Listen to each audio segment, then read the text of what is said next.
পড়তে বসে বারবার ফোন দেখো, 10 মিনিট পরই মন অন্যদিকে চলে যায়, বই খুলে বসে থাকলেও মাথায় কিছু ঢুকছে না, তাহলে সমস্যাটা তোমার মেধার না, সমস্যাটা হলো ফোকাসের। আর আজ আমি তোমাকে এমন একটা পদ্ধতি শেখাবো যেটা পৃথিবীর সবচেয়ে সফল শিক্ষার্থী, বিজ্ঞানী, লেখক, প্রোগ্রামার সবাই ব্যবহার করে। এই পদ্ধতির নাম হলো ডিপ ওয়ার্ক। ডিপ ওয়ার্ক মানে কি? ডিপ ওয়ার্ক মানে হলো কোনো একটি কাজের উপর সম্পূর্ণ মনোযোগ দিয়ে কাজ করা, যেখানে কোনো ডিস্ট্র্যাকশন থাকবে না, কোনো নোটিফিকেশন থাকবে না, কোনো স্ক্রলিং থাকবে না, শুধু তুমি আর তোমার কাজ। পড়াশোনার ভাষায় ডিপ ওয়ার্ক মানে হলো আমি যখন পড়ব তখন শুধু পড়ব। শুনতে খুব সাধারণ লাগছে, তাই না? কিন্তু বাস্তবে এটাই সবচেয়ে কঠিন স্কিল। আজকের পৃথিবীতে সবাই ডিস্ট্র্যাক্টেড। কেউ 5 মিনিট ফোন ছাড়া থাকতে পারে না। একটা নোটিফিকেশন পুরো কনসেন্ট্রেশন ভেঙে দেয়। আর এই কারণেই অনেক শিক্ষার্থী ঘন্টার পর ঘন্টা পড়েও ভালো ফল করতে পারে না। একটা বিষয় খেয়াল করো, অনেক সময় আমরা ভাবি আমি তো 5 ঘন্টা পড়েছি, কিন্তু সত্যি কি 5 ঘন্টা পড়েছি? নাকি 20 মিনিট পড়া, তারপর ফোন, তারপর চ্যাট, তারপর ইউটিউব, তারপর আবার বই? এইভাবে যদি পড়ো তাহলে শরীর বইয়ের সামনে থাকে কিন্তু মন থাকে অন্য জায়গায়। এটাই সবচেয়ে বড় সমস্যা।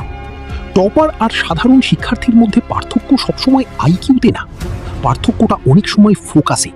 কারণ টপাররা শুধু বেশি সময় পড়ে না, তারা বেশি গভীরভাবে পড়ে।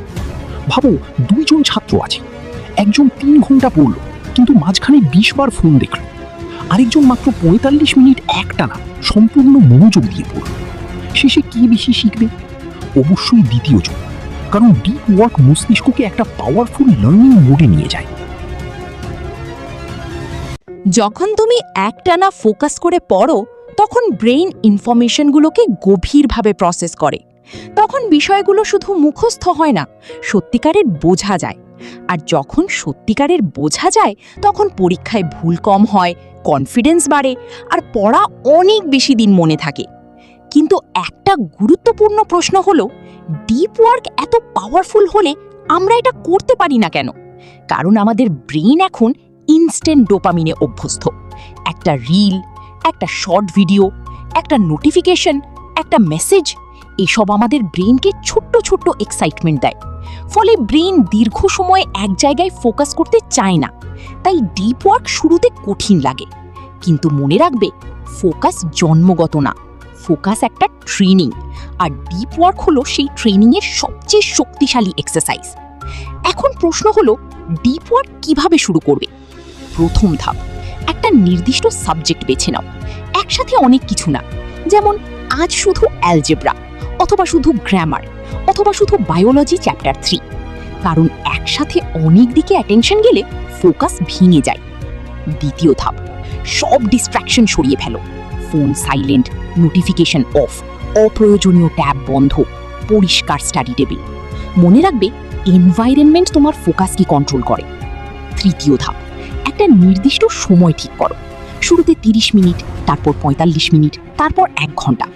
এই সময়ে শুধু একটাই কাজ, না চ্যাট, না স্ক্রোলিং, না উঠে উঠে পানি খাওয়া, না অন্য সাবজেক্ট, শুধু ডিপ কনসেন্ট্রেশন।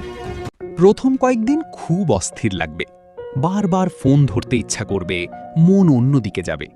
কিন্তু এখানেই আসল ব্যাটেল। যে এই ডিসকমফর্ট সহ্য করতে শিখবে, সেই আস্তে আস্তে পাওয়ারফুল ফোকাস তৈরি করবে। একটা উদাহরণ দিই, তুমি যদি আগুন বারবার নিভিয়ে দাও, পানি কখনো ফুটবে না। একইভাবে কনসেন্ট্রেশন বারবার ভাঙলে ডিপ লার্নিং কখনো হবে না। আরেকটা কথা খুব মন দিয়ে শোনো, সূর্যের আলো সাধারণ অবস্থায় কাগজ পোড়াতে পারে না, কিন্তু একটা ম্যাগনিফাইং গ্লাস দিয়ে আলোকে এক জায়গায় ফোকাস করলে আগুন জ্বলে যায়। মানুষের ব্রেনও ঠিক এমন, ছড়ানো মনোযোগ দুর্বল, কেন্দ্রীভূত মনোযোগ শক্তিশালী। ডিপ ওয়ার্ক তোমার ব্রেনকে সেই ফোকাসড পাওয়ারে পরিণত করে। আর সত্যি কথা বলতে কি, ভবিষ্যতে সবচেয়ে সফল হবে সেই মানুষ যে গভীরভাবে ফোকাস করতে পারবে। কারণ পৃথিবীতে ডিস্ট্র্যাকশন বাড়ছে, কিন্তু রিয়েল ফোকাস দিন দিন রেয়ার হয়ে যাচ্ছে। তাই আজ থেকেই শুরু করো। প্রতিদিন মাত্র 30 মিনিট ডিপ ওয়ার্ক, শুধু 30 মিনিট। পুরো মনোযোগ দিয়ে পড়ো, নিজেকে চ্যালেঞ্জ দাও, নিজের ব্রেনকে ট্রেন করো।